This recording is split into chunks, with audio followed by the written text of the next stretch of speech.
Ladies and gentlemen, oh, ladies and gentlemen, what's good, y'all?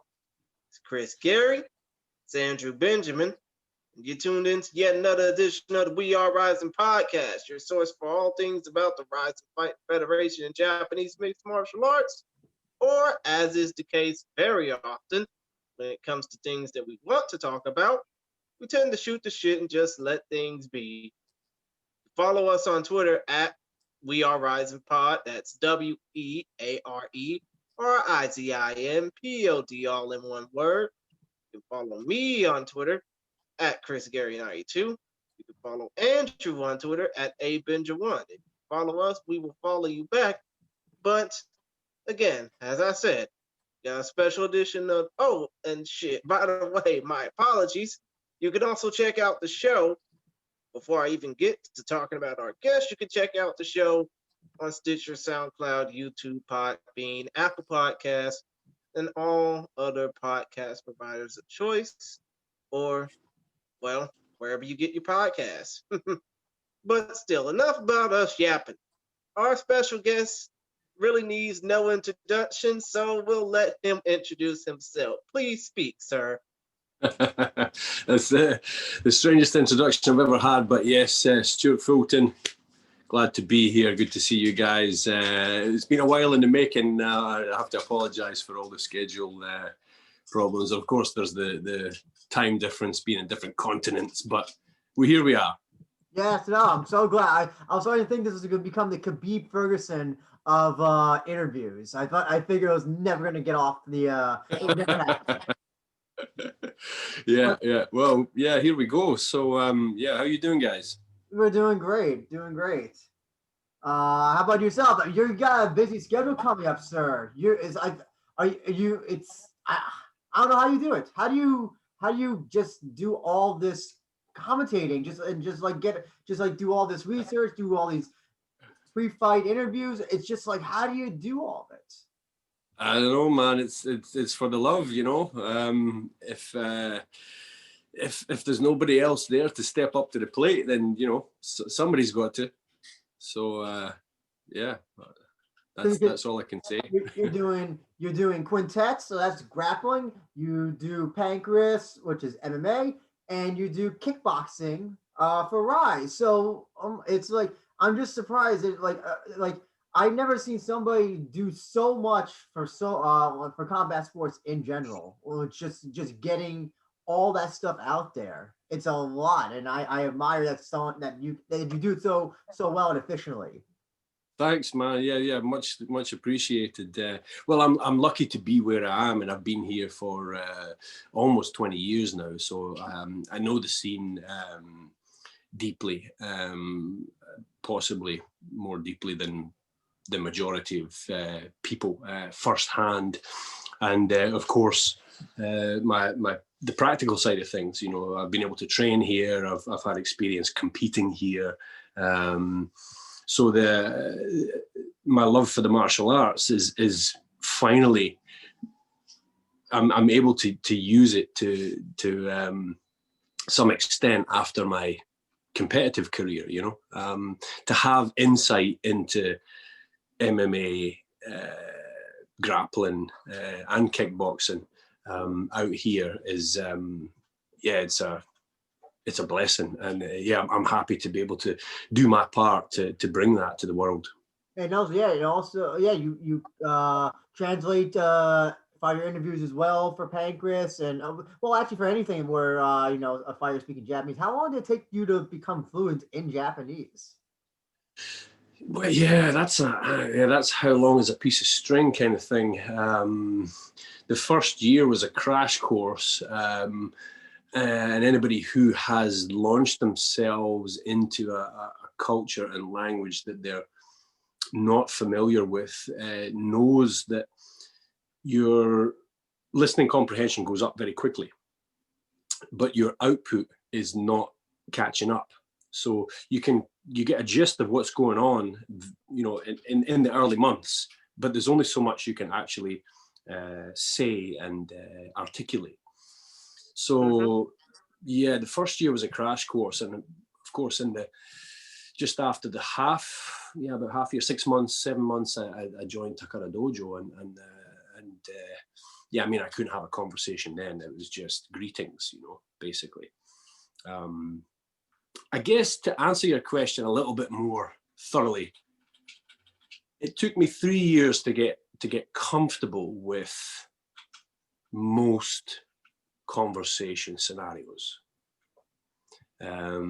So, everyday conversation, getting by, fluent after, 1 to 3 years.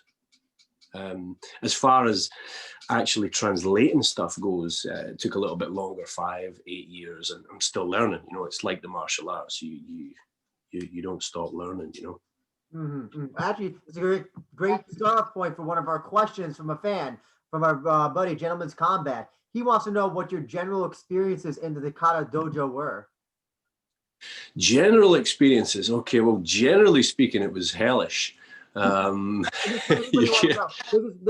is Nobuhiko Takada, the manager of Rizin, former pro wrestler for UWFI, New Japan, just in case anybody wants to know. But sorry, go ahead. Yes, yeah. Yeah, it was tough. I mean, it was old school then. We're talking, 19 years ago, and the training then was based on, even way before that. They weren't doing the kind of strength and conditioning and injury management, psychological training that a lot of the fighters get now.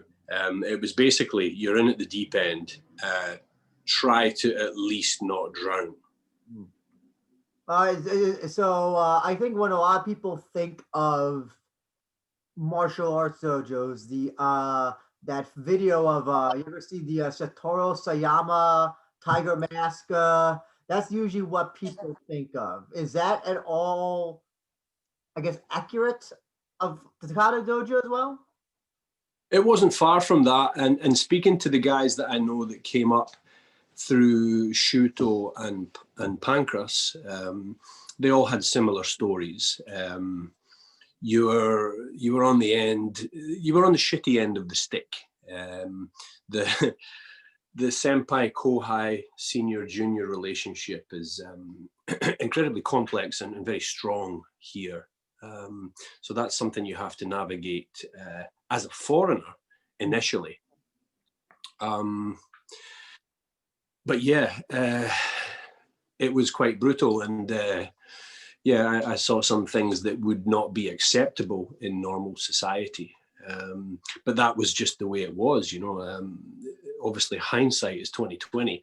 But at the time that's the way it was. It was normal. That's interesting. And also as a foreigner, I mean, was the treatment as a foreigner any different? I'm not gonna guess it was probably any better, but was it any different than maybe some other person who, another Japanese-born person who was going through the dojo? Certainly, yeah, there was a difference because of the communication level, and they understand that there's differences in culture. So, yeah, I did receive some special treatment in some areas, but that didn't extend to the chores I had to do, the cooking, the cleaning, the washing, and everything else, looking after the gym and the classes and paying customers, the people who come to the lessons in the evening, or the training itself. I mean, you got your ass handed to you on a daily basis. And so, well, we're going to go into more positive talk now. You have to relive your nightmares. We got Rise, Quintet. Well, Andrew, we don't want to jump right into Rise or right into future content right away. Well, go ahead. I mean, there's one thing I do want to know is that, Mr. Fulton, you fought 9 times as a mixed martial artist at 4, 4, and 1 as a professional under the tutelage of the Takada Dojo. Was it hard enough trying to fight to impress Nobuhiko Takada? Or was it hard enough just to fight as a foreigner in Japan, not really learning the basic tools, just learning them on the fly, so to speak? Okay, yeah, that's a double-layered question there. Well, to answer the first part, I'm sorry for asking way too much, sir. That's all right. That's all right. To answer the first part, I had actually left Takada Dojo by the time I had my professional debut. So I was only there for just under a year. And the original plan was to stay there and debut at around the year stage. There was, because of Mr. Takada's connections, there was chat of various international organizations. But yeah, ultimately, for a number of reasons, I left and started training free, and then joined Genki Sudo's team, which is the team I actually debuted under. So I was never fighting to impress any of the bosses at Takada Dojo, although I give a huge amount of gratitude and respect to Takada and indeed Sakuraba, who I luckily still get to work with, for initially supporting me in that environment. The second part, it was arguably more difficult to get fights because of my weight. I had to make sure that I wasn't too heavy, or other than that, I would have to make sure I was really, really heavy in order to hang with the big boys. So that was the difficult thing, getting fights, to be honest. In training, I didn't receive any special treatment, to be honest. In fact, if I can frame it anyway, everybody came after me. I'm the big guy. I'm 6'5".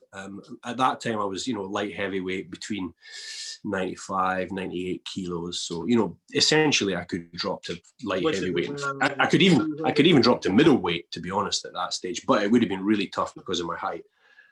So it probably would have been hard for you to drop down from like 205 pounds or 213 pounds all the way down to 185. Yeah.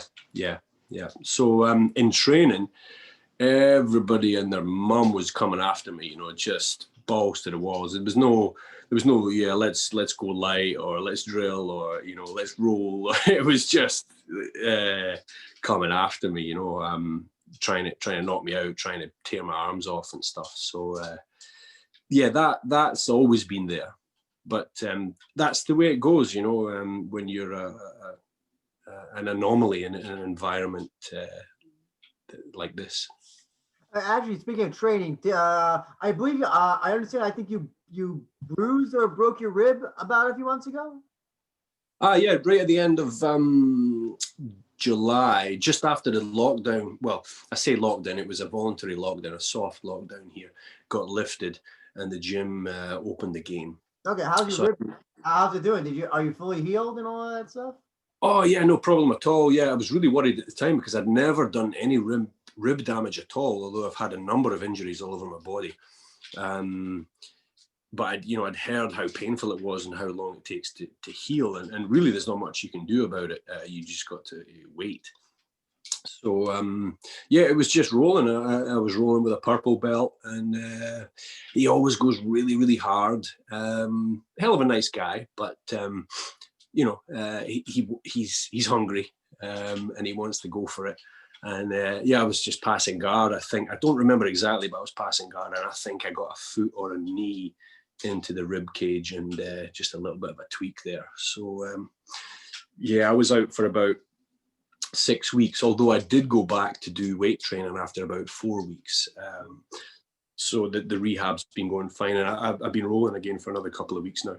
And actually, in terms of lockdown, how is Japan doing now? I mean, we hear stuff in the news, but I want to hear from somebody who actually lives there. Like, how is Japan or Tokyo, wherever you live? How is everything going now? Well, it's fascinating watching from the outside to the Western countries and how the governments are dealing with it, and how some of them, notably the UK government and the US government, have completely mismanaged it.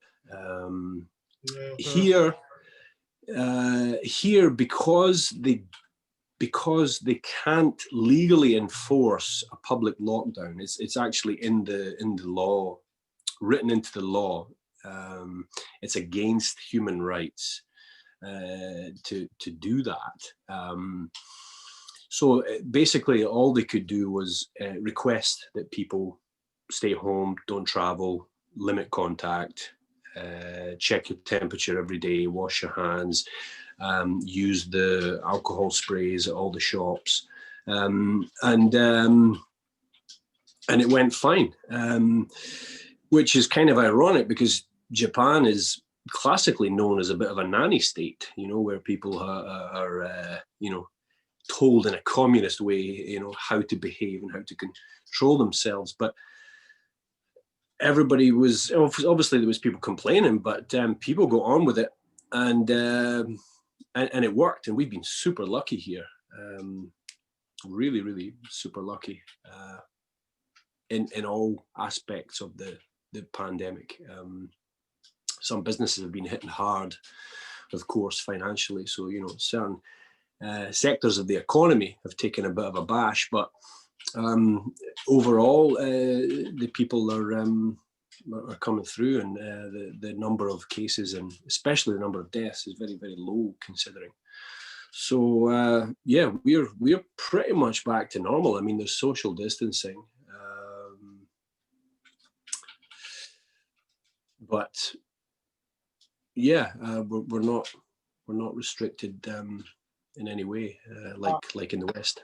When you, I don't know if you watch a lot of Japanese news, but maybe you could tell us. I also know that there was a recent change in the Japanese government with a new prime minister.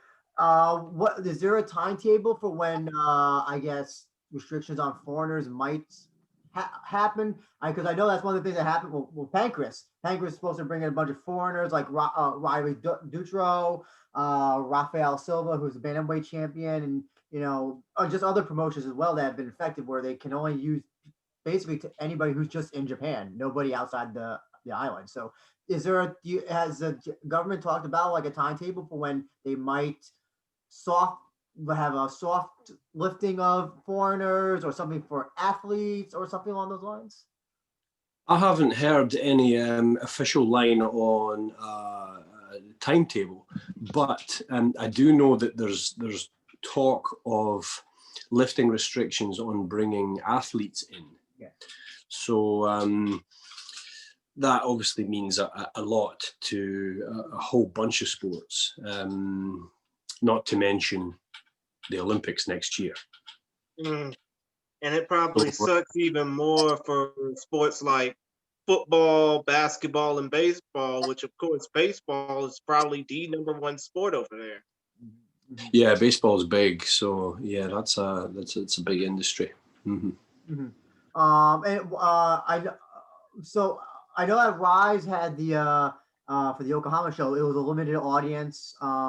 Is Quintet allowing it an audience for next week? Yes, yep. Pancrase also, Quintet, Rise. Of course, the ticket numbers are limited because of spacing. But yeah, audiences are back in.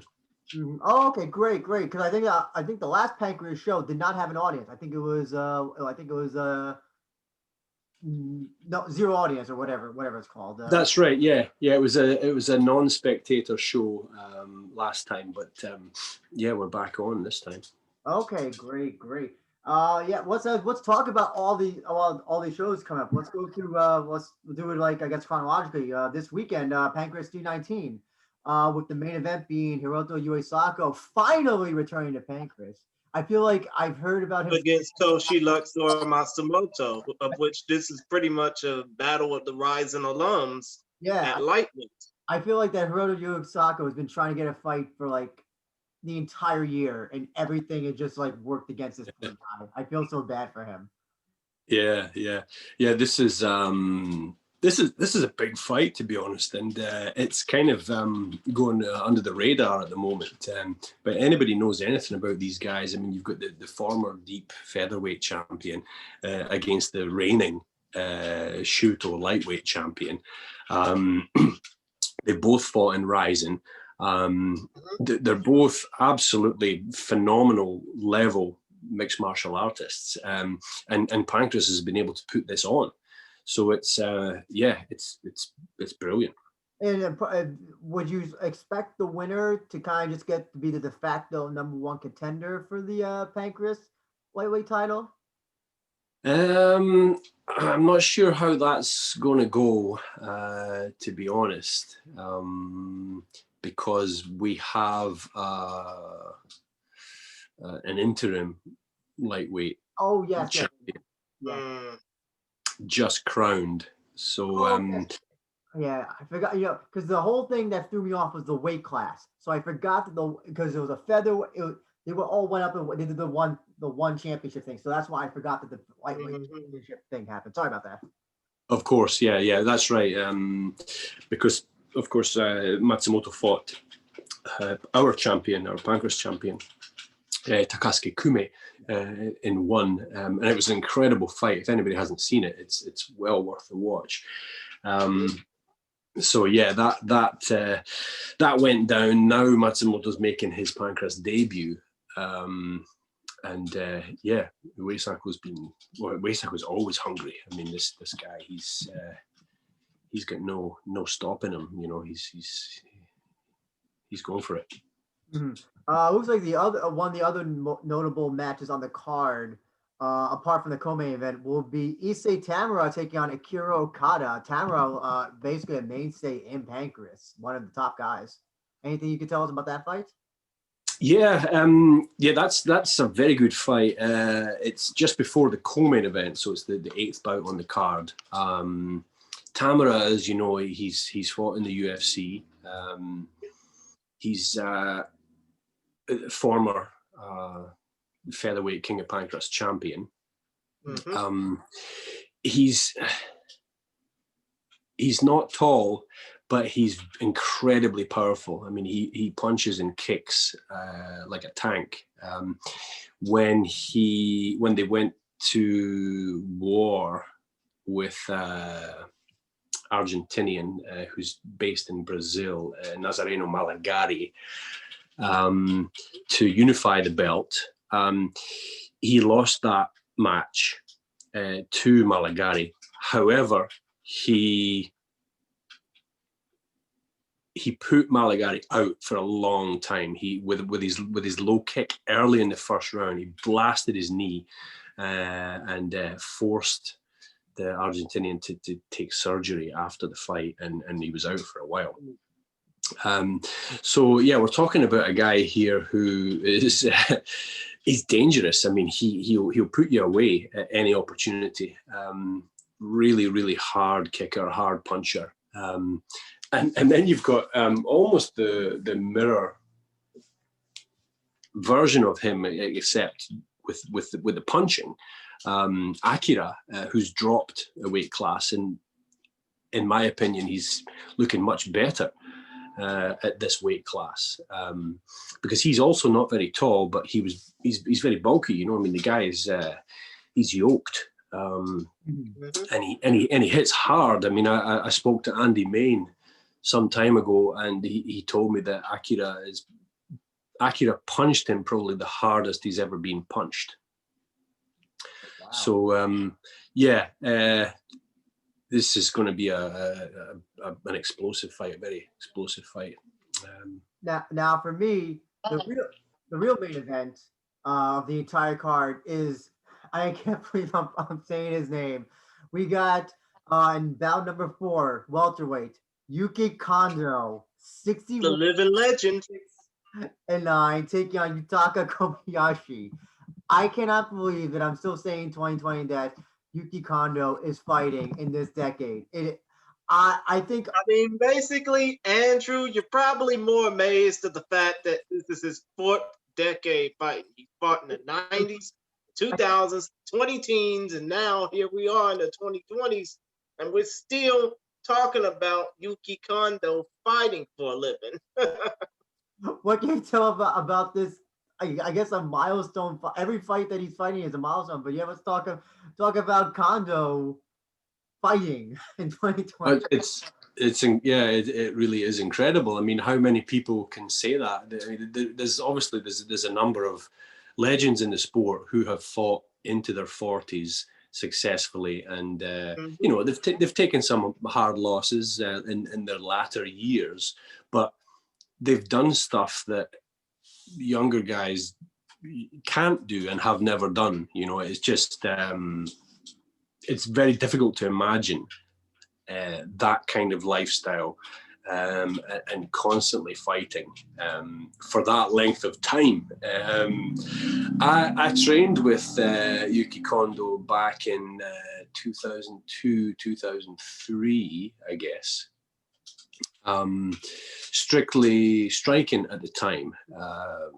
We were we were training together with Hiroki Kurosawa, who is a Kyokushin karate legend who fought in K1 out here. He's not with us anymore, rest in peace, but we trained every Saturday together. And there was another couple of Pancrase guys that joined, but Yuki Kondo was there, and I got to train with him. And I wasn't that used to kickboxing with southpaws at that time. I'd wrestled and grappled with a lot of southpaws, but not done any striking. So I learned a lot training with him, and even back then, he's always been very consistent. He's so nice. He's so easy to get along with. He'll adjust his level of training to how he feels it's going with you. So there's a kind of unspoken professionalism there, which I hugely appreciate, and it's quite rare, and it certainly was quite rare back then. So yeah, I had some fantastic sessions training with him then, and this was, you know, the early 2000s, and you know, my career's done and dusted 10 years ago, and he's still going at it. You know, it's phenomenal. So he wins his fight. He gets a 60-second win, and where does someone like that go?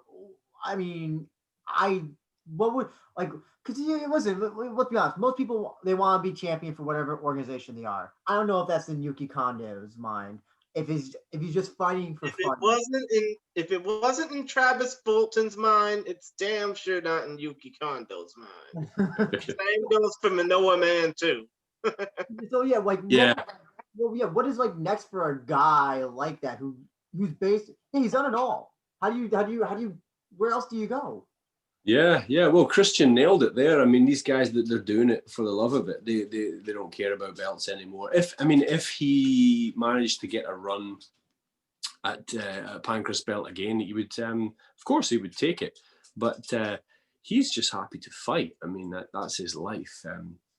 He trains, he fights, and he loves it. He doesn't know anything different, you know. So.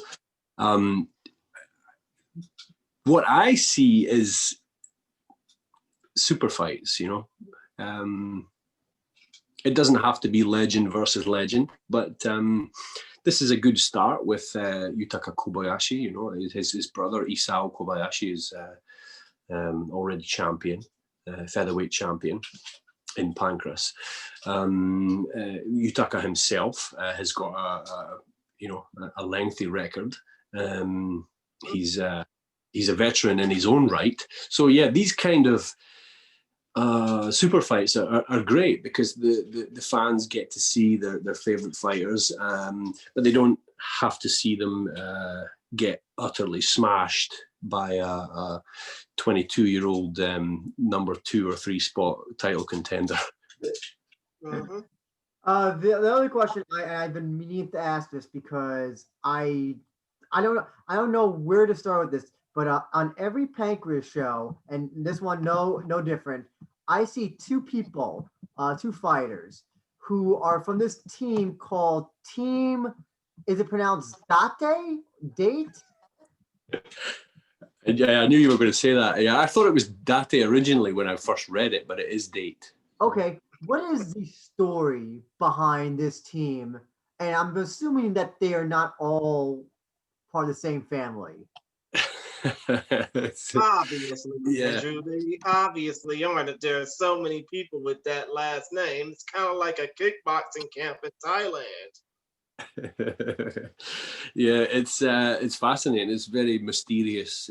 It's cloaked in the mystery of a striking art taught by the Maharaja. I believe it's an Indian striking art, and yeah, there's a lot of mystery surrounding them. I mean, there's a whole bunch of them, and a whole bunch of females. You know, a lot of women fighters in that mix as well. So yeah, they've got their own style. A lot of them don't have also traditional Japanese names, even though they are Japanese. Like one is named Karen Date. Yeah, that's true. But Karen is actually there is a Japanese translation of that. So having a real Japanese first name is Karen. Oh, okay, gotcha. It is doable. Although it sounds Western, it's there's a few names like that, and actually that's what I did with my kids. They have both Western and Japanese sounding names with the characters. You can write them in the characters, you know. Well, so yeah, that this mysterious team. Is there anything you could tell? Anything? They're trained by Maharaja, you said? No, not by Maharaja, but in the lineage of some kind of royal Indian martial arts style.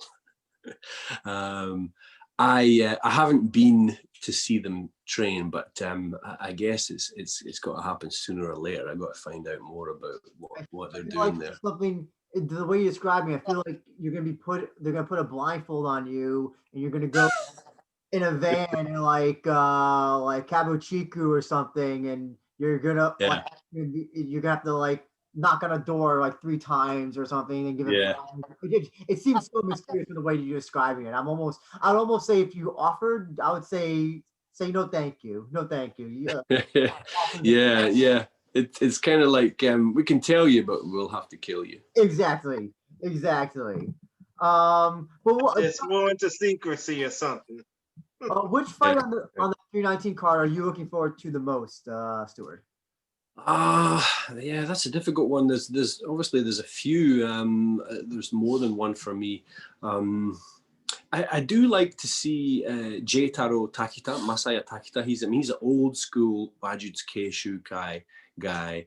You know, his fight record is slightly heavier in the losses than the wins, but I mean, we're talking about a guy that's fought 40 times. So, you know, he's been on the circuit for a long time. He's so much fun, and he's an incredible grappler. And he's taken on this the outsider champion coming in, Ryo Asami, for the first time, making his Pancrase debut. So that's that could be quite interesting to see how that goes down. But yeah, to be honest, overall, the main event has my attention, which is not always the case, but this time for sure. I'm fascinated to see how the fight between Uesako and Matsumoto plays out.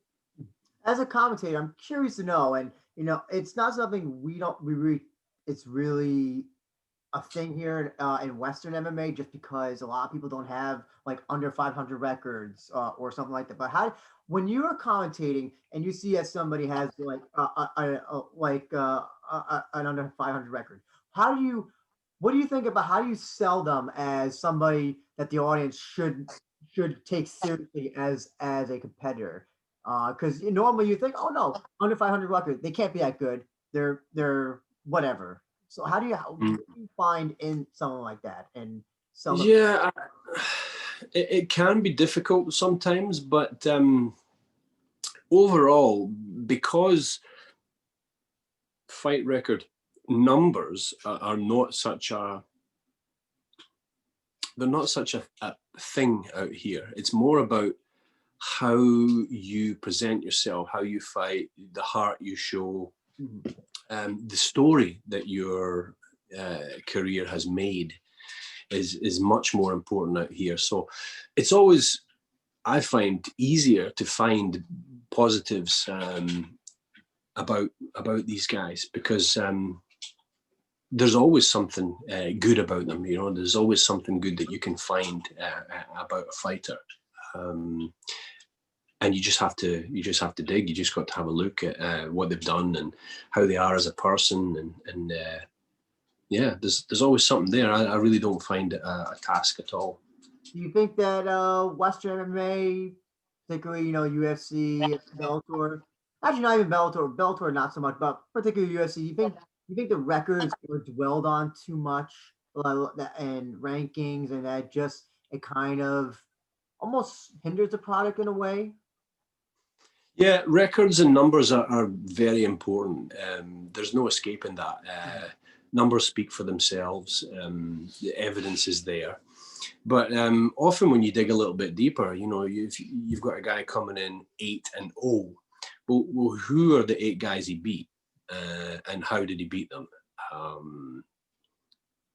So it really doesn't mean too much, because there's so many regional shows that guys can easily build a 5-0 or 6-0 or whatever record to look good, when actual fact they take a slight step up in competition and they get absolutely embarrassed.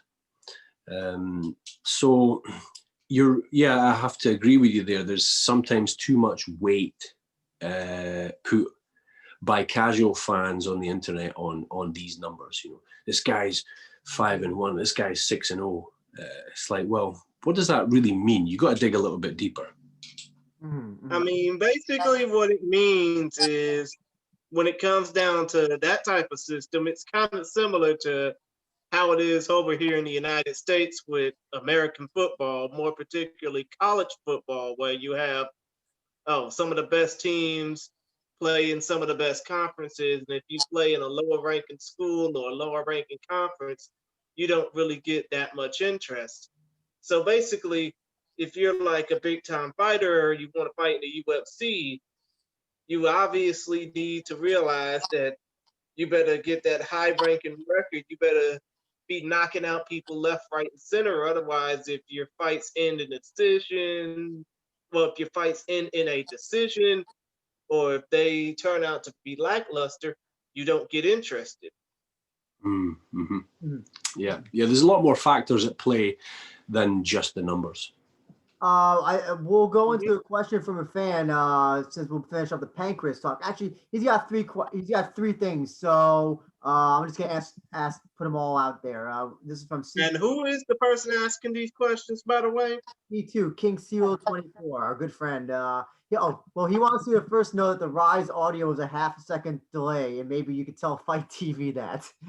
I don't know if you can tell them or whatever, but that's what he said. I didn't know since. It's probably better to tag them. Yeah, at Mark FITE TV, let them know. What he wants to know is Pancrase done with one? Because I know that they had some sort of relationship before, but is it still a thing, or is it just kind of not unofficial, I guess? Yeah, the contract there is officially finished. It was originally a 3-year contract, and it wasn't under the same terms and conditions as it was with Shuto, as some people were confused about. Everybody thought that it was exactly the same deal. Pancrase champions and number 1 and 2 rankers would automatically get a chance or a contract with one championship, and that was never the case. There was always a bit of flexibility there. As you can see with the likes of Takasuke Kume, who, he fought Matsumoto, who's fighting this Sunday in one championship, champion versus champion, last year in 1 century. but now he's gone on to Rizin. So yeah, there's always been a bit more flexibility there with the Pancrase guys, but because of, well, one thing and another, this year, that original three-year contract has been cut. Mm-hmm. And actually, speaking of Rizin, his second question is, he wants to know the story behind why you haven't worked for Rizin yet. So whatever you want to tell us, whatever you feel comfortable, you're more than welcome to go ahead. Okay. Yeah, well, as you guys probably know, you know, when Rizin started up, and then was bringing in commentary, it was subpar. There's a couple of absolute disasters in there that they brought in. I don't want name any names, but yeah, one was play-by-play, another was color, and yeah, just disastrous. And they knew it, but at that stage, I contacted Rizin directly. Actually, I went straight to the top, and I got a sit down, and I explained myself, you know, who I am, where I'm from, what I do, and what I can bring to the product. And they said, okay, we'll talk about it, and we'll let you know. So the next thing, there was an announcement on Twitter about the commentary team coming up. So yeah, so I was a little bit disappointed at the lack of professionalism there. However, I can't blame it entirely on professionalism, because there's tiers within the organization, and obviously there's certain decisions that are made at the top, and there's other decisions made further down. So there may have been a lack of communication there, but finding out the result of my sit down via Twitter really told me everything I needed to know. They don't care, and they want to do their own thing. I understand that they want to brand their own way. They don't want a Pancrase guy, so to speak. They want to have their own image and brand. I understand that, but the fact is, they've not chosen very well. And it's been subpar, and I believe they should really have a much higher level of a commentary team on their broadcasts, because it's such a great product. And when you're saying broadcast, you mean English, specifically English commentary, right? Yes, yeah, English commentary. Gotcha. I know that they had on commentary one time the Japanese celebrity guy. Gact. Yes. I know you weren't a fan. I remember seeing you on social media. You were not a fan of him on commentary, I think. Oh no, it was terrible, and it wasn't because of him as such, because obviously I don't know the guy, I never met the guy, so you know, it's nothing against his character. It was the fact that I know they would have to pay him a huge amount of money to show, because he doesn't even live in Japan. He's not based in Japan anymore. Oh, okay. Oh, I didn't know that. I believe he's out in Kuala Lumpur or something, but that's not the issue. The fact is, he's a household name. So to get him on commentary, I mean, you're as I said in my tweet, I can't even remember it right now, but it was definitely sucking money from the fighters' pay. So that didn't sit well with me. But you know, having him on is no problem for me, because it's good to have, you know, for the casual audience, the household audience, to have somebody they know giving very general observations about the fight they see. So that part, basically putting in their 2 cents, so to speak, even though they don't know shit about the sport.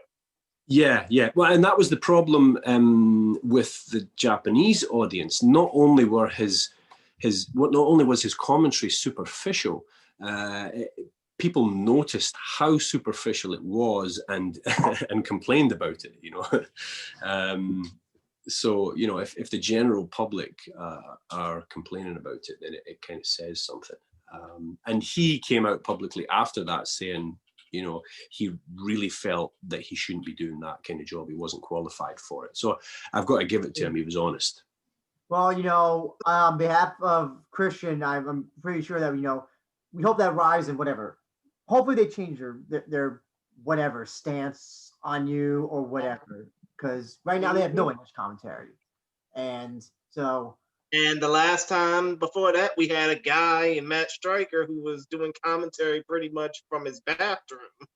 Yeah, that's true. So hopefully they change the stance and you can do that because, I can tell you for a fact they definitely have lost a lot of goodwill with the English audience, especially now that they don't have any commentary. And yeah. Well, I mean, honestly, I would love to help hype their organization because it's a carry-on it's a knockover from Pride. The vibe is there, the feeling's there, the big match feel, the atmosphere, it's all there. But the international broadcast commentary has been pretty much an afterthought for them. And it would be good. I really don't care if they do call me, but they need to get some quality commentary in there because this stuff lasts forever. Or at least some commentary now because they don't have any English commentary anyway. So they don't. It's now nothing. It's now just Japanese commentary. And but it's not like we can't get hyped off of either way. I mean, it sucks the fact that they didn't give much of a chance to the guys that came in obviously before Stryker and Frank Trigg and Joe Ferraro, but still they pretty much helped hyped up Rizin for everybody, and now there is no hype behind it other than the fact that you get to see it in Japanese whenever they do have an event, when the damn thing airs the day of. Yeah. I pretty much watch it in Japanese on TV anyway. But to qualify, I do regard Frank Trigg very highly. I think he's great in that position, and with the right play-by-play, the right partnership, it would be fantastic. So I have no grief with Frank at all. I think he does do a good job. I do think he did a good job as well. There were times though where he would absolutely, I could never explain it, where he just would hate some fighter for some reason, and he would just anything they tried, he would just dismiss, and it was something I just never figure out. It was I don't know what happened, with some fighters he just didn't like for whatever reason, and really that's when it bothered me. That's when, because you're not selling the fighter, and it's becoming, now I'm just pressing mute because you're getting. If I remember correctly, Andrew, wasn't it because of the fact that he hated a guy or a girl for being too cocky or too arrogant? There was one guy, something like that, and I don't know. It just seemed very odd. It just seemed like random that he would hate certain fighters. It's you have to remember it's not always easy for humans to be objective all the time. We're very pulled by our emotions and our confirmation bias and the beliefs that we already hold in ourselves. So I can't really criticize some people too harshly for not being consistently objective. It's not an easy thing to do. Now, moving on, probably the show I am looking forward to the most because I have yet to be a bad Quintet show. The Quintet coming up, Quintet Fight Night 5. Yeah. It looks fucking awesome. Excuse my language. It looks... Dude, we already cursed enough. So we got 4 teams and two I guess special singles matches. We got super fights. Yeah, Team Carpe Diem, Team Wolf, Team Tokoro, and Team 100. And I gotta ask this, Stewart, why will Team Tokoro win? because they are clearly the ones who have the best guys on the most awesome team. Why will they win? Yeah, well, yeah, they have a very good chance of winning when you've got guys like Hideo Tokoro himself, who's just a workhorse. I mean, the guy doesn't stop.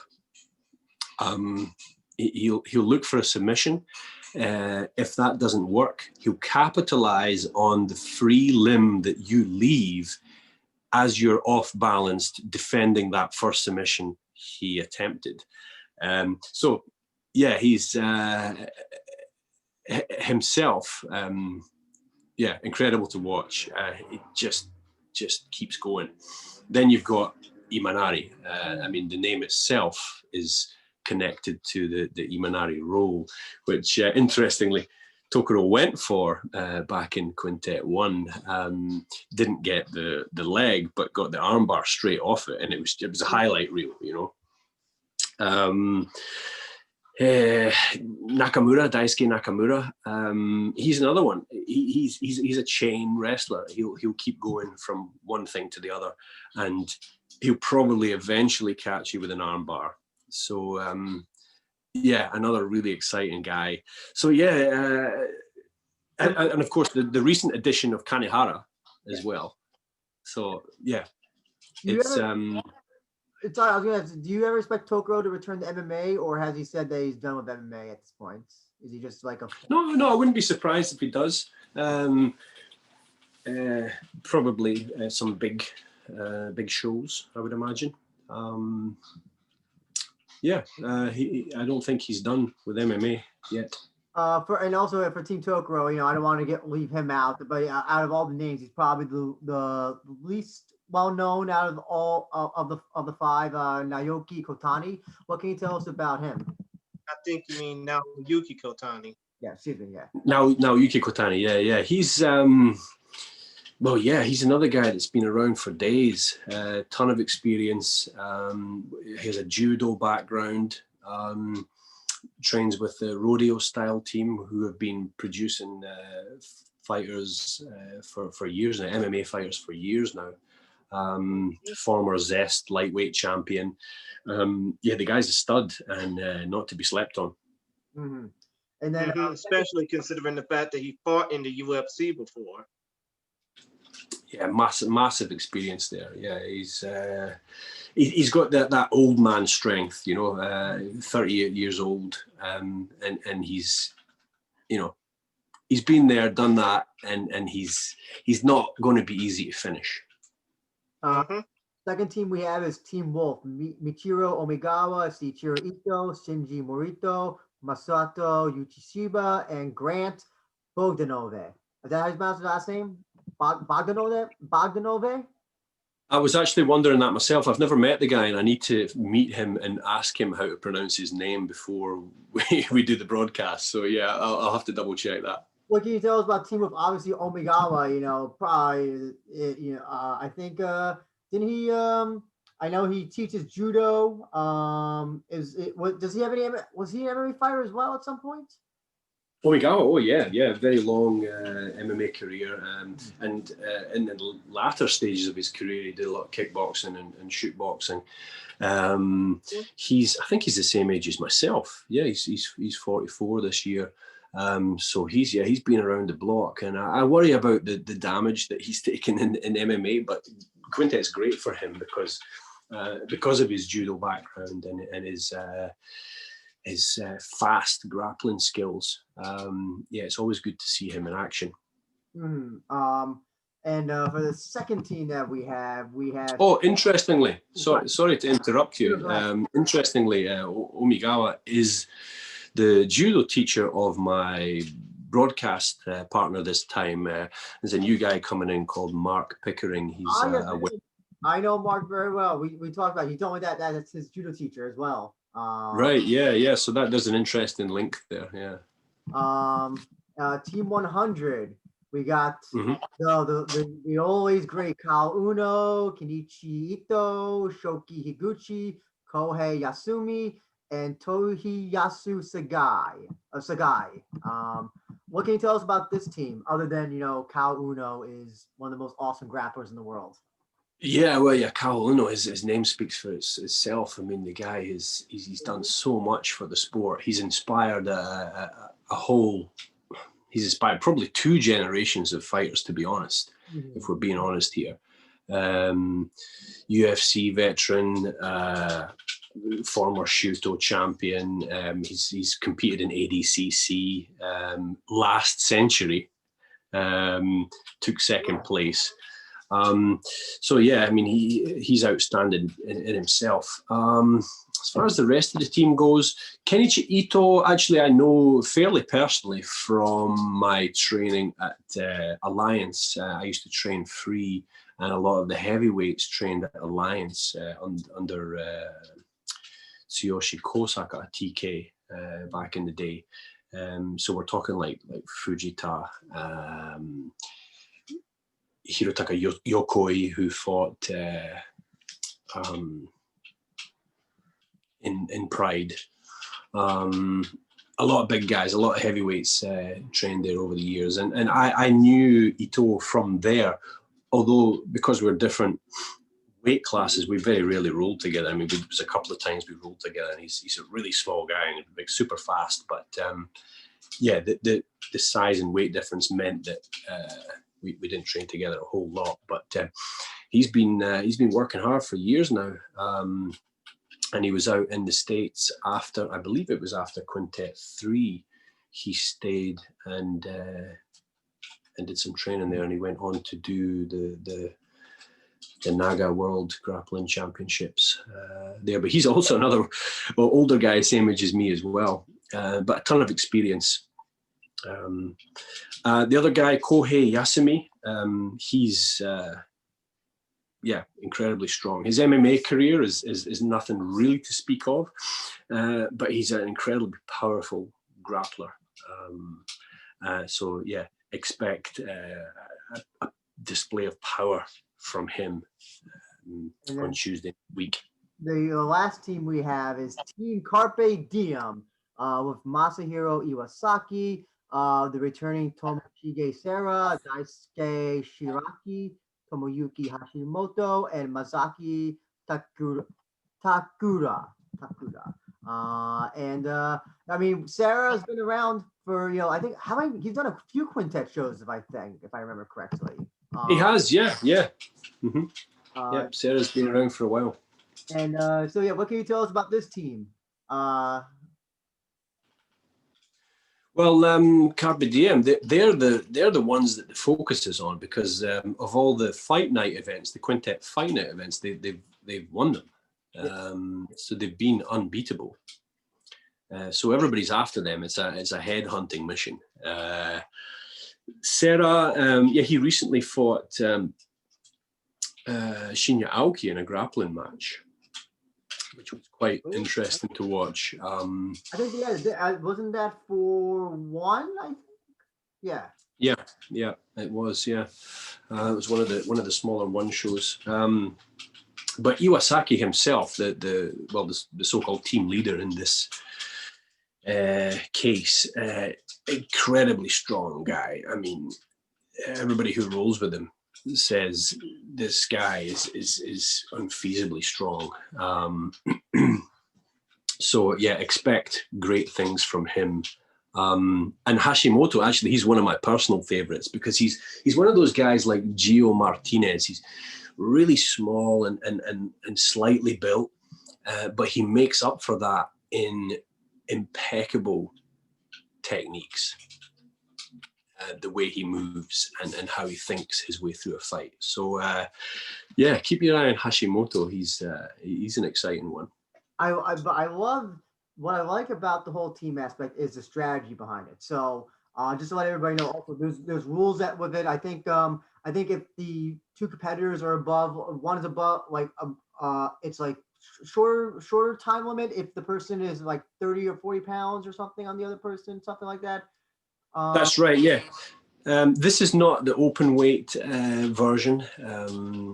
This is the lighter weight guys. So yeah, there's not going to be huge differences in weight. It's certainly not 20 kilos, but they do have the option of a 4 or an 8 minute round if the opponent is over, or crikey, what is it in the lightweight?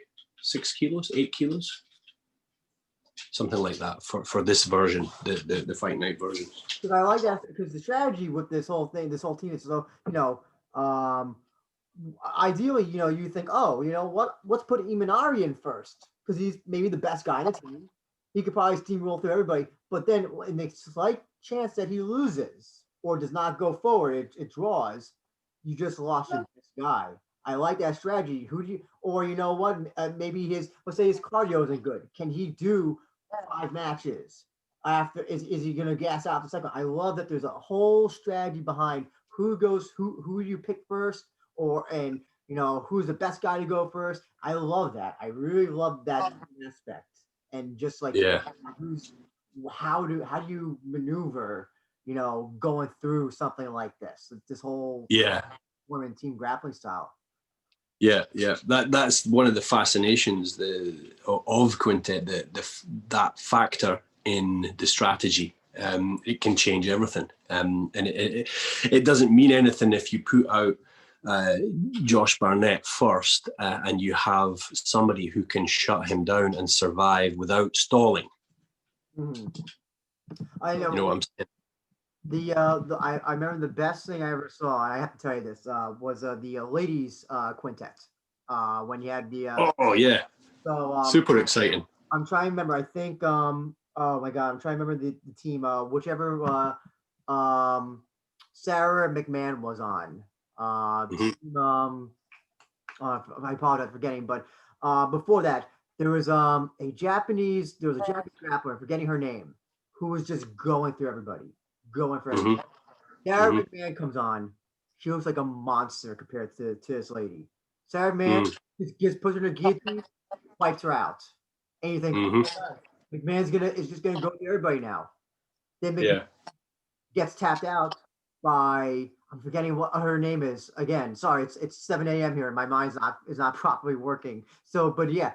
I just love that also. I think you might have to go through the results of that show again if you're forgetting all the names. If you want to look them up, you're more welcome to go, but to look them up. But I just love that as well, because even the size doesn't matter. We have people that are bigger, like the Gordon Ryan, Josh Barnett match, and I kind of figured that's the one guy that would have something on Gordon Ryan is Josh Barnett. No, Josh got tapped out with a triangle, no less. So yeah, just the size doesn't even necessarily mean anything in a tournament like this. If you can survive, that's it. Yeah, it's all about the team and how you play the strategy. Yeah, for sure. Guys, can you give me just 1 second? I'll be back in just a second. Can you hold? No problem. Sorry. Okay. And I am looking through the Quintet Fight Night 3 results right now. It happened back on April 7th, 2019 at the Arena Tachikawa Taichihi. And I think the teams you were talking about, it was BJJ Kunoichi team, the team of Rikaku Yuasa, Yori Ichigo, Nanami Ichikawa, Yuki Sukiuchi, and Akiko Sawada. The Sun Chiarella team of Sun Chiarella, Miyu Yamamoto, Mika Nagano, Megumi Sugimoto, Miyu Ikemoto, and Sarah McMahon. Team Deep Jewels, Tomobai Sawa, Emi Tomimasu, King Reina, Yukari Nabe, and Hikaru Aono, and Team Temp Planet. Lilia, I mean, you were talking about. You were basically talking about Sarah McMahon versus one of the members of Team BJJ Kunoichi, right? I think so. I think it was Yuasa was the one that tapped her out, I believe. I think. Okay. There we go. There's 2 single matches going on. And let's talk about the first one. Isam Rita taking on Igor Fat Ninja Tanabe. First of all, Fat Ninja is one of the most awesome things I've ever heard before. But Fat Ninja, this is also Quintet as well. I think has he had singles matches or has he been part of the team? Tanabe. Tanabe, yeah, Tanabe. Has he been Tanabe, yeah, he was on a team before, yeah. Okay, so yeah, so and so about sorry, go ahead. No, it's okay. Sorry. Let's talk about this singles match. And what do you think about this match that's coming up between these two? Oh, I love it, and I loved it as soon as it was announced. Not just because I know both of the guys and how well they put their dudes together in a competition scenario, but the fact that they've already fought. Was it last week in the gi in another smaller competition? So they've had a single match in the gi already, and this is basically the follow-up on a much bigger stage without the gi and the quintet rules, which changes things again. You know, it's an extra dynamic. So yeah, this is fascinating from both of those points of view, the fact that they've already faced each other and the new rule set. Mm-hmm. As you're speaking of the rules for quintet, one thing I want to get your thoughts on is I guess is activity. When I watch Quintet's Effect, I am amazed by the fact that if you even rest or like don't even move for about two or 3 seconds, the referees will get on your ass. Does that? Yeah. I mean, I'm like, oh yeah, we need more action, but I'm almost starting to think, oh my god, these referees are almost too harsh, making these fights. Sometimes you want to think, about your next move and all that stuff. What do you think about that? The referees are on their asses, telling them Yeah. Well, yeah, sometimes they can be, and sometimes it can be a bit harsh because anybody who knows the grappling arts and has done any of the grappling arts knows that it often takes time to work a position, to work a submission, to chain your submissions. It is not easy. So that added pressure of looking like you're not attacking, looking like you're stalling, looking like you're being inactive is real when it comes to quintet. But at the end of the day, the rule set was born from Sakuraba, and the concept was very clear. The rules were for the fans, for the audience, not for the fighters. The jiu-jitsu rules are generally for the fighters. You can get a good position and ride it out and win on points. But in quintet, it doesn't work like that. So there's a very fine line between, having the back position, which is one of the most dominant positions in grappling, and not doing anything with it or not appearing to do anything with it. So I kind of feel both sides of the coin there. The fighters, they do need a little bit of time sometimes to work things, but again, it goes back to Sakurabe, who's very clear. If you're going for an armbar and it's not happening, the onus is on you to switch it up. Understood. And speaking of Kazushi Sakuraba, he's going to be competing in a pretty unique match on the card for Quintet Fight Night 5 against his GHC heavyweight tag team champion partner Takashi Sugiura, of which both of these men are mixed martial arts veterans. But considering the severity of this show, are we going to see more catch wrestling than pure wrestle from these two on this match? In this match? I would say so, yeah. It's a display. It's an exhibition match for all intents and purposes. And they want to show the techniques. They want to show the fun, the movement, and to attract a wider audience, and especially kids. So yeah, you could see some fun there.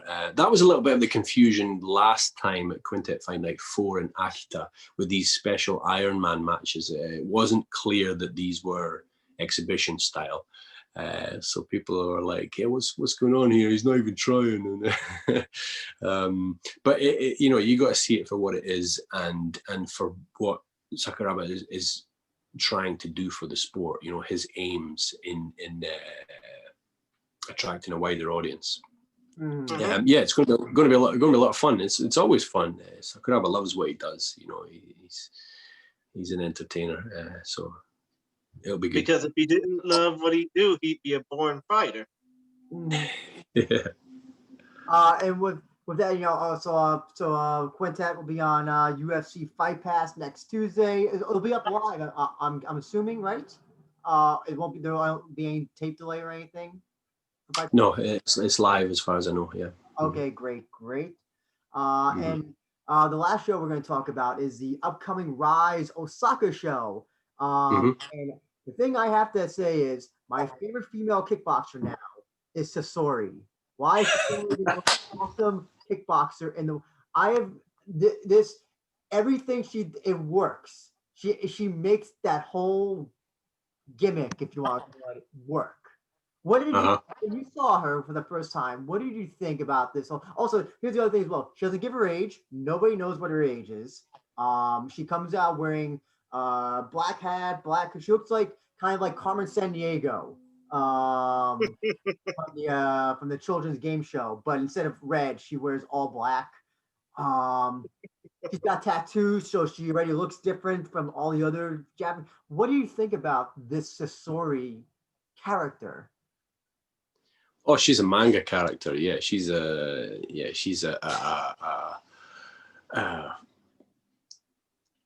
computer game character, and it's more than just a gimmick, as you said. I mean, when you see how she fights, and I mean, she's punching and being punched and laughing. I saw that's the other thing. Yeah, she's smiling and laughing. Yeah. She's doing this. Oh well, I was sorry. Sorry, Christian, go ahead. Sorry. I was saying she's probably a glutton for punishment. Yeah, well, I mean, if we're being honest, Christian, you know, a lot of fighters do have a certain degree of sadism and masochism in them to varying degrees. But yeah, I mean, she clearly enjoyed what she was doing. And I was ringside for that, obviously. And because of my view, I didn't have to use the monitor very much, and I could hear her. And yeah, I mean, she's laughing and talking and saying stuff, and yeah, as the fight goes on, and you know, she's not resting, as you know. I mean, she was blasting forward the whole time. So yeah, I mean, she's obviously very, very exciting, and it's a breath of fresh air. It's good to see a bit of color, a bit of flavor. She's part of the Queen of the Rings tournament. After they had her and the two Hinata Terayama speak, what she didn't speak. Sorry, she had her manager speak for her, who, by the way, is also dressed as the Bruce Lee character from Game of Death, I think it was. Yeah. For those that don't know Bruce Lee, wearing the yellow jumpsuits. Yeah. Who doesn't know Bruce Lee? Come on now. Oh yeah. So when you saw what do you think of that whole thing? Just like her having somebody speak for her, like whispering. She was whispering to him, and then he would say what I'm assuming what she would tell him. Yeah. Well, my question there would be, how far does the gimmick go, and how far is she really hiding her identity to some extent? It's quite interesting, and it's original. It's her. She's doing her thing, and the people seem to like it, so it's working.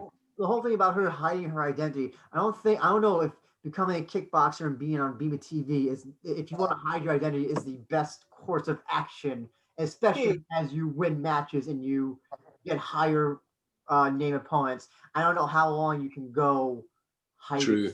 who you really are. The story. True. Yeah. Well, maybe it's not hiding her identity as much as it's hiding something from the past. Oh, okay. Okay. Ah, that's true. That's true.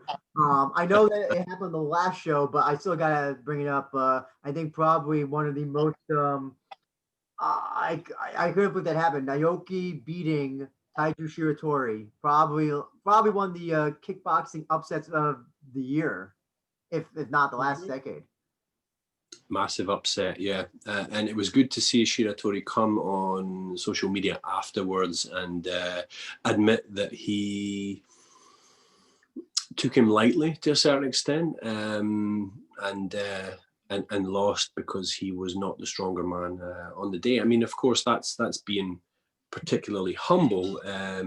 Nobody can expect a cut to stop the fight, you know, especially at such an early stage where neither of the two were winning or losing.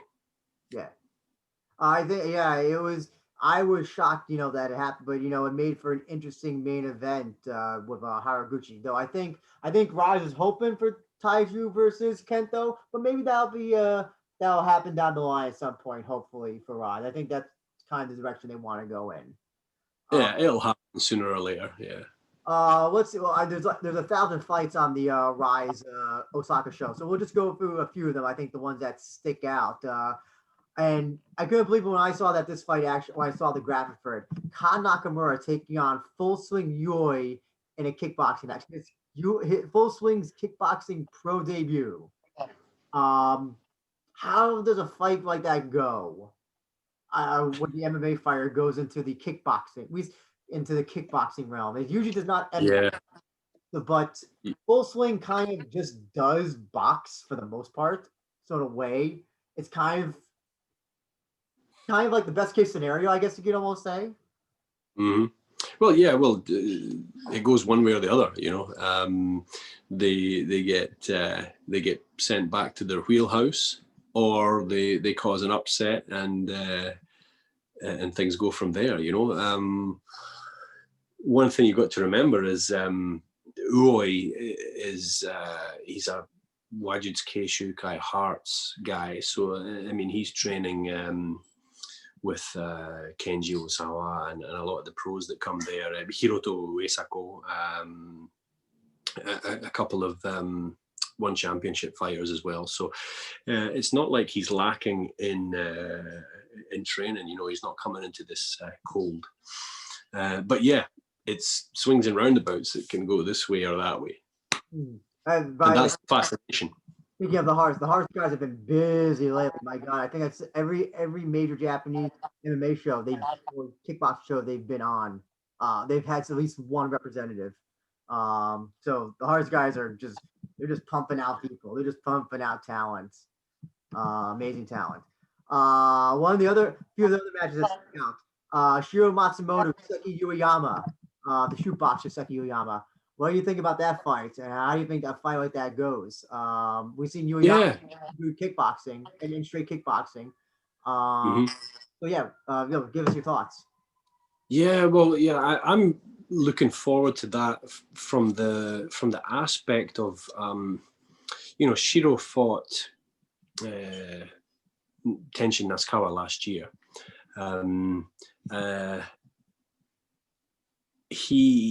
He showed some of his skills and he showed that he could hang, but I felt he was holding back a little bit, maybe a little bit of stage fright.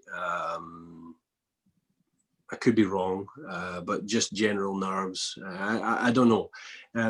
Either way, you're more than likely going to see a much more improved Shiro in this fight. And he's much less likely to hold back this time. So that's going to be the fascinating aspect about this one. I also think should be mentioned as well that Shiro did go to decision with Tenshin, one of the few people in his pro career to go. And I think that says also a lot. Considering that Tenshin finishes like 9 out of 10 of his opponents, and that Shiro somehow survived. And didn't look bad. I mean, like, obviously Tension won that match, but Shiro didn't look bad. You know, he seemed but I think maybe what you said, was stage fright or something. What about Ueyama? Guy who does shoot boxing as well. Do you ever see somebody when somebody goes from shoot boxing to kickboxing? Do they adapt very well, or is it something that they kind of, I don't know? Is there like a little? Sometimes they sometimes look like they maybe walking with two left feet. I guess I don't know.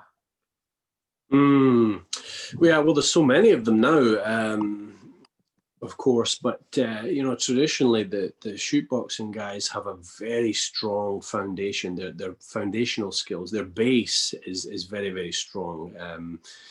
Traditionally, they did a lot of basic drills, which means that he's not going to be caught out with something really simple.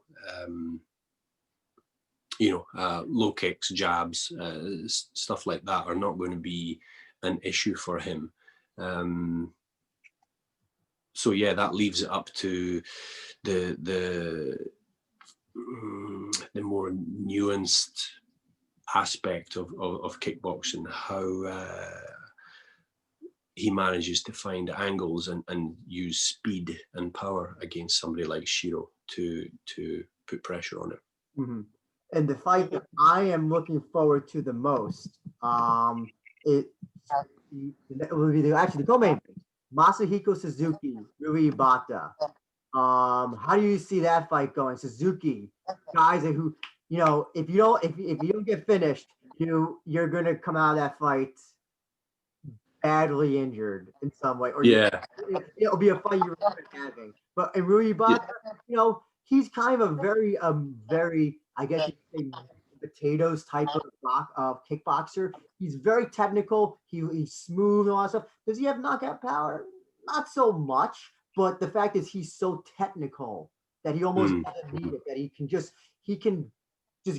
plow through you 3 rounds and not even break a sweat. So how do you see that fight? Yeah, Ibata is interesting. I agree with you. He's very bread and butter, but he has a very good right hand, and never count that out. Although trying to put somebody like Suzuki, Masahiko Suzuki, away with a right hand is just not easy. I mean, you've seen the damage, the punishment that Suzuki's taken, and managed to come through it. He's unbreakable.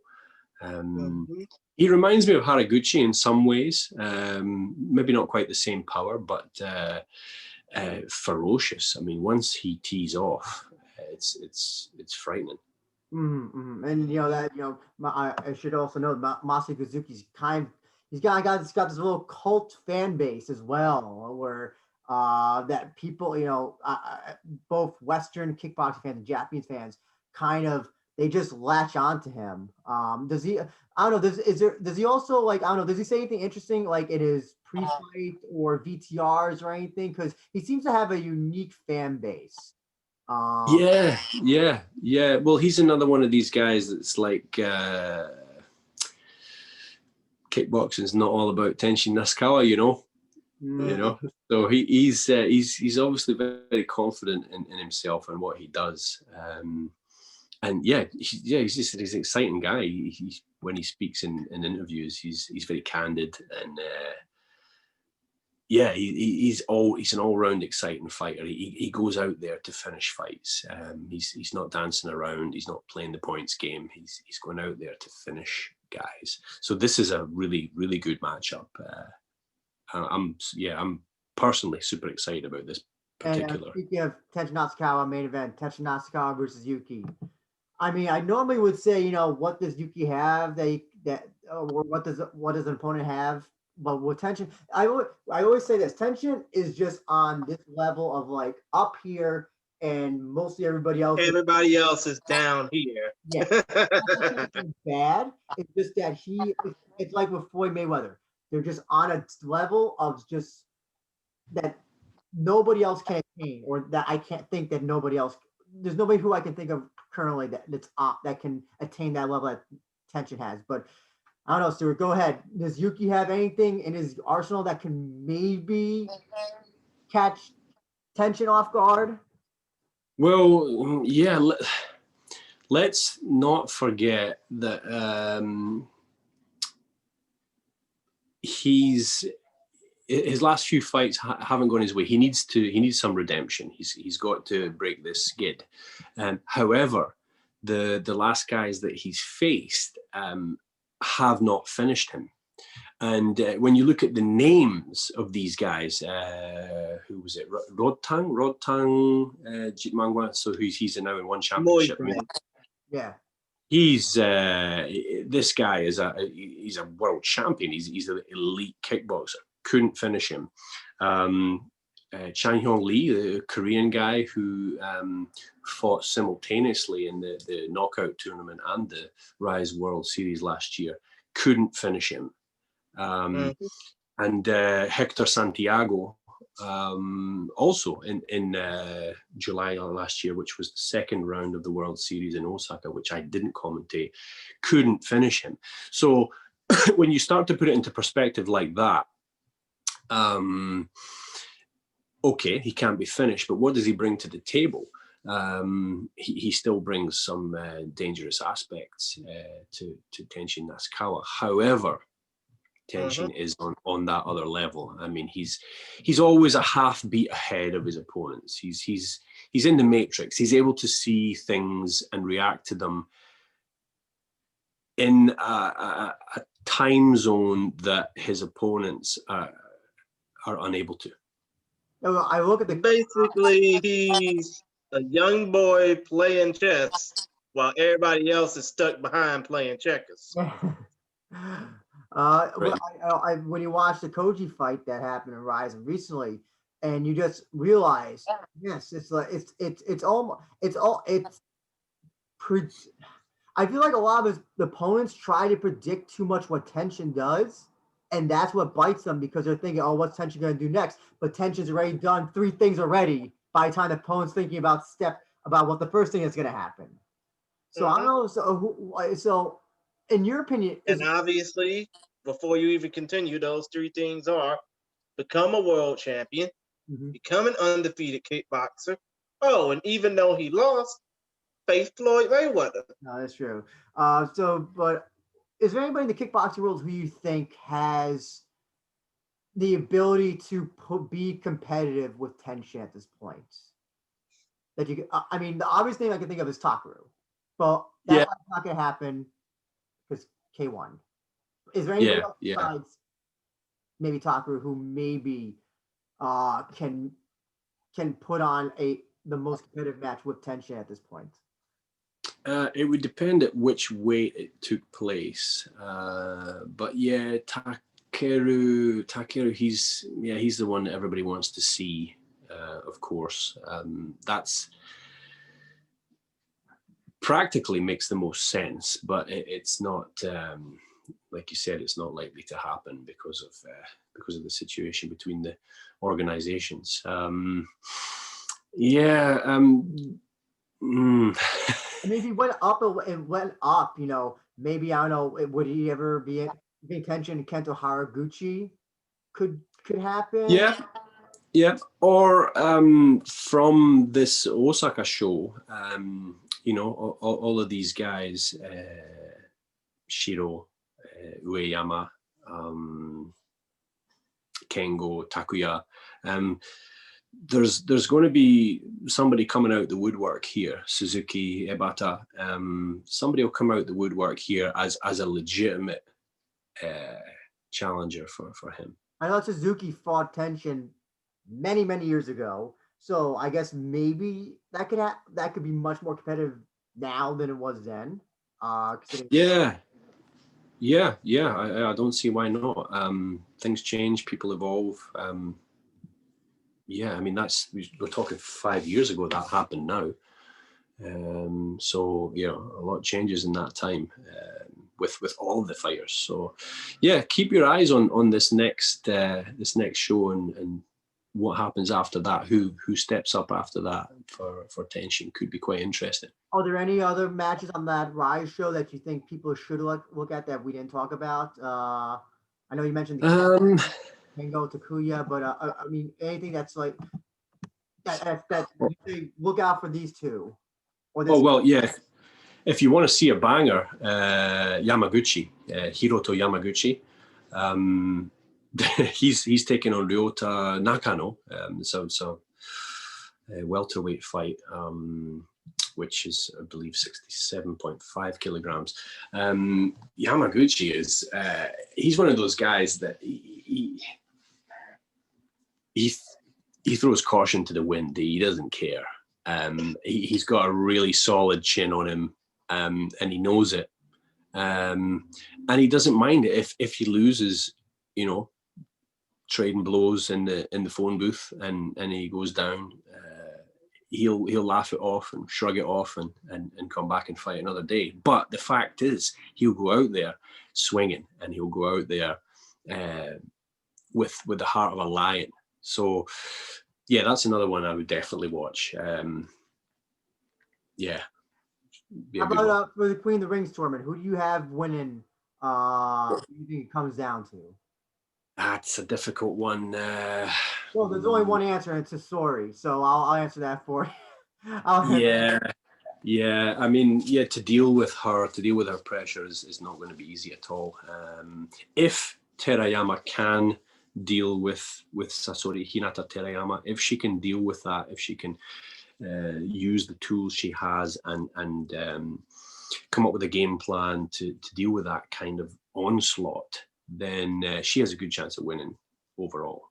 Mm-hmm. But they've got to fight twice that day, as you know. Oh yes. What's the other Queen of the Rings match? That's Ayaka Koyuki Miyazaki. Okay, gotcha. Is there any particular outcome that you think would be the most interesting kickboxing wise in this whole semifinals? Sasori versus anyone. She's entered that level where it's just against anyone. It's just going to be interesting. It's just so rare to see that kind of mental and physical approach to a fight at that weight. And for that's for 106 pounds for 105 pounds for anybody that doesn't know. With that, and you will be. It's not official yet, but it looks like we can probably look forward to your commentary. Hopefully. Yes, I'll be there. I'll be doing it. Yeah. Guy, who is your partner? For I didn't get his name. Yeah.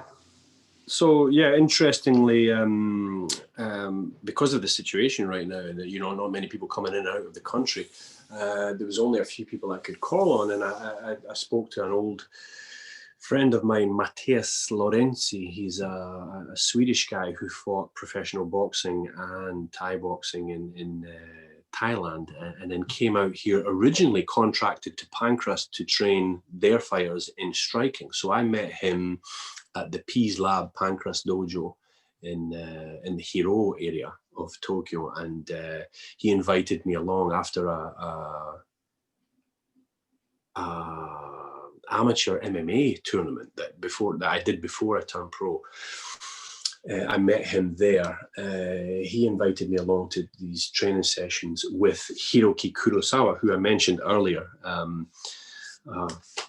Kyokushin karate legend and K1 fighter. So I've known him for years, and he has no broadcast experience, but he knows what he's talking about. So I had to bring somebody in that at least knew what they were seeing.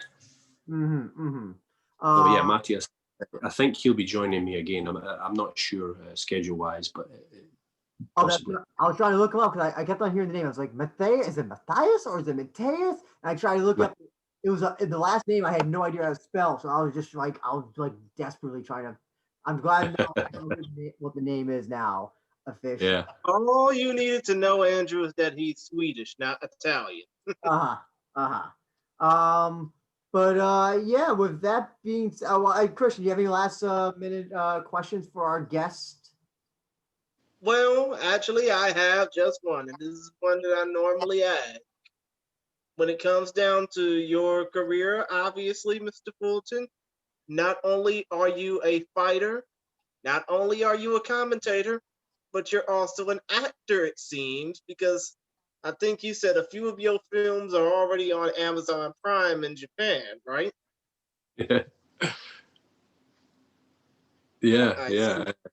I did a small role in a rugby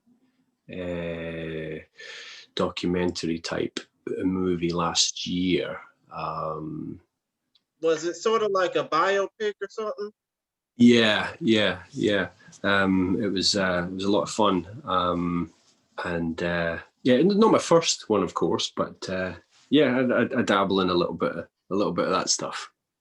I see. I see. But let's just say if you weren't involved in the fight world, if you weren't a fighter who turned into a commentator, would you basically say that acting would be your next best thing, or would you say that you would be better suited for something or something? I mean, would you? What the hell am I saying? Would you say that acting would be a better career choice for you, or would it be something else that you would be interested in? No, no, acting is not something I've ever aimed to do. I've never wanted to be famous. I've never wanted to be a famous actor. It's one of these things that because of where I am and who I am, I've been lucky to get the opportunities to do, and I've taken those opportunities. And if they were to go further and elsewhere, then yeah, I would. I probably would pursue that, but it's certainly not my major focus. Yeah, I mean, if I weren't commentating, I would still be doing some kind of media work with the martial arts. I just love it so much, and because of where I am, I can bring out information to the world that is not readily available. So yeah, that the only other thing I would do professionally would be a trainer, a strength and conditioning specialist, something along those lines, with working with athletes.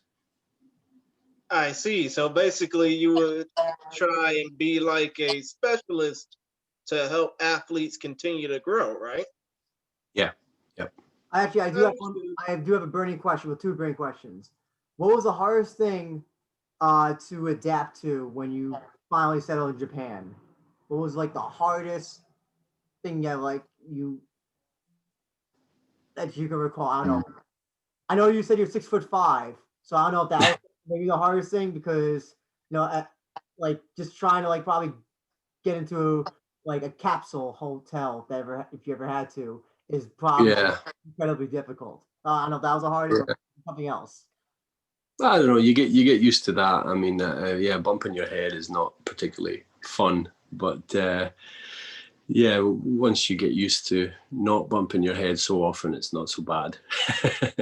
I guess, yeah, the language and the culture takes a while, and a lot of people who come here from other countries and cultures, they'll stay here 1 to 3 years and then they're out the door. So it's one of these things that you either fit in and manage to incorporate into your life, or you have to leave because it's just so different. I mean, I've traveled. I lived in Saudi Arabia when I was a kid. I've traveled in Europe, North Africa, been to the States a few times. But Japan is so unique and so different.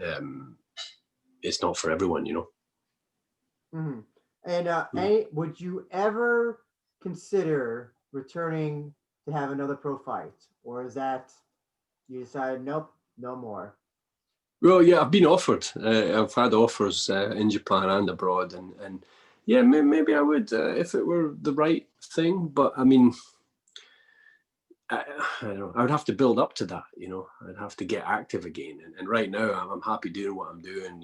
Happy looking after my family. I'm happy doing the work I do in the martial arts industry. I'm happy taking up jiu-jitsu. I've done, BJJ for a couple of years now. I didn't wear the gi for a long, long time, so it's another new thing for me, and I want to compete in that more, to test myself without getting punched in the face. So that would depend on a lot of things, but I'm basically quite happy where I am right now. Okay, great. With that being said, Stewart, I want to give you an opportunity to plug all of your social media where fans can reach you, and then we'll give we'll do all the plugs for all the shows that you're involved with. Thank you very much. Yeah, very much appreciate that. Yeah. Oh no, after you. So yeah, where can people reach you on social media?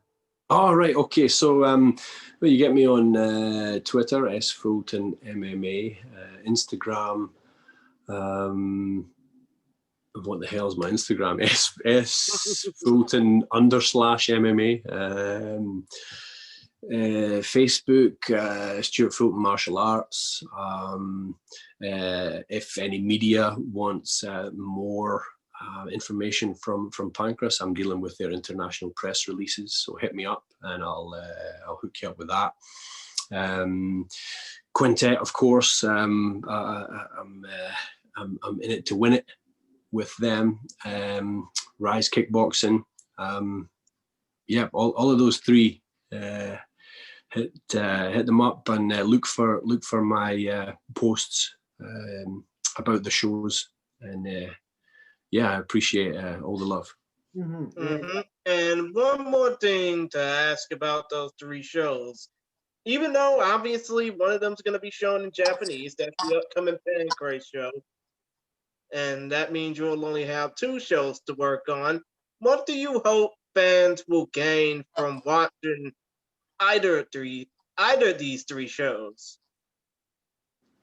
Well, from Pancrase, you're seeing the best on the regional circuit right now under the circumstances that we can't bring in foreign talent. You said it yourself. You said it yourselves. You've got 2 Rizin alumni, Osaka and Matsumoto, in the main event of this Pancrase show. That speaks for itself. These guys are pinnacle, top of the pile, kings of the hill. Quintet is always just so much fun, and the way it plays out in a storyline of its own, it takes on its own manifestation, and it's just so damn pure and exciting. If you haven't watched it, you have to. If you have even the slightest interest in grappling, you got to watch it. And Rise, they arguably have the best kickboxers in Japan and internationally on these big cards right now. And bear in mind that the World Series has been postponed this year, but it's going to be kicking off early next year, with foreign talent coming in on these big cards that we saw last year in 2019 in those 2 weight bracket tournaments. I gotta say that, I think it was last. I don't know. I feel 2020 has been a weird year. Where I feel like something that happened last year actually happened 5 years ago. But the last World Series, that had Tenshin and Taiju in their respective weight classes. One of the best kickboxing shows I've ever seen. Just one of the best. I've ever seen. Not just the tournament itself, but the Rise shows themselves. But yeah, when Rise does a tournament, oh my, it is so good. It is so fun to watch. Yeah. I encourage anybody who likes kickboxing to get on that. It's the level is the highest you'll see, and the shows are phenomenally good. With that being said, Christian, would you like to give off our final sign-offs? Yes. First of all, Pancrase 319. Be on the lookout for that on the official Pancrase YouTube channel. October 25th, live from Studio Coast in Tokyo, Japan. The next Quintet Fight Night show will take place on, I'm sorry, I'm kind of fucking nervous right now. I'm trying to give these points out, knowing that I'm being pressured to do so. But yeah, Quintet Fight Night, October 27th, live from the world famous combat sports hall known as Korakuen Hall, live on the Fight Pass. And don't forget the Rise World Series card that'll take place in November, hopefully live on FITE. But still, thank you, Mr. Fulton, for joining us. We hope that we hope that we made you feel like you were a part of our employ for the last couple of hours. It's been fun talking with you.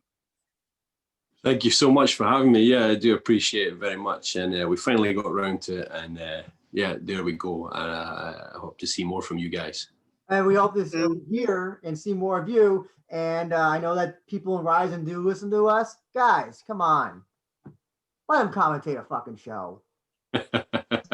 And not to mention, please give us back the international, no, please give the fans what they want, and that's international English broadcast.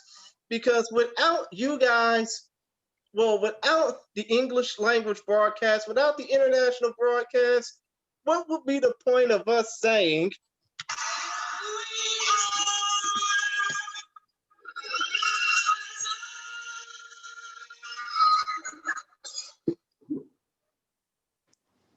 but yeah. And with that, we out this mug.